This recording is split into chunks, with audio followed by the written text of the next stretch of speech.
হঠাৎ দেখা, রেলগাড়ির কামরায় হঠাৎ দেখা, ভাবিনি সম্ভব হবে কোনোদিন।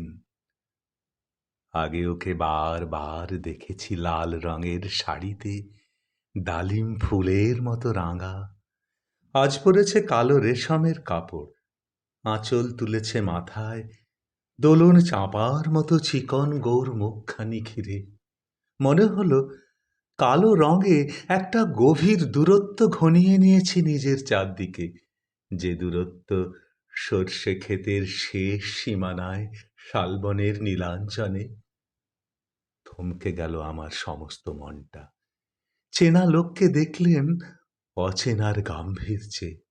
হঠাৎ খবরের কাগজ ফেলে দিয়ে আমাকে করলে নমস্কার। সমাজবিধির পথ গেল খুলে, আলাপ করলেম শুরু, কেমন আছো, কেমন চলছে সংসার ইত্যাদি।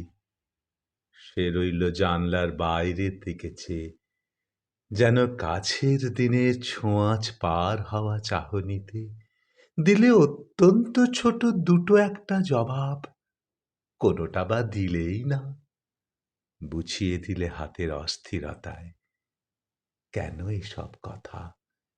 এর চেয়ে অনেক ভালো চুপ করে থাকা। আমি ছিলাম অন্য বেঞ্চিতে ওর সাথীদের সঙ্গে। এক সময়ে আঙুল নেড়ে জানালে কাছে আসতে, মনে হলো কম সাহস নয়। বসলুম ওর এক বেঞ্চিতে। গাড়ির আওয়াজের আড়ালে বললে মৃদুস্বরে, কিছু মনে করো না, সময় কোথা সময় নষ্ট করবার। আমাকে নামতে হবে পরের স্টেশনে, দূরে যাবে তুমি, দেখা হবে না আর কোনো দিনই। তাই যে প্রশ্নটার জবাব এতকাল থেমে আছে, শুনবো তোমার মুখে, সত্য করে বলবে তো? আমি বললেম, বলবো।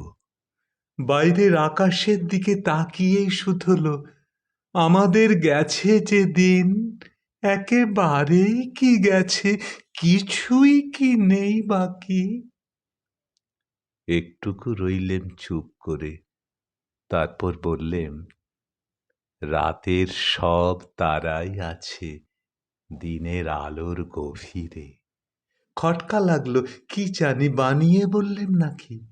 ও বললে, থাক, এখন যাও ওদিকে। সবাই নেমে গেল পরের স্টেশনে, আমি চললেম একা।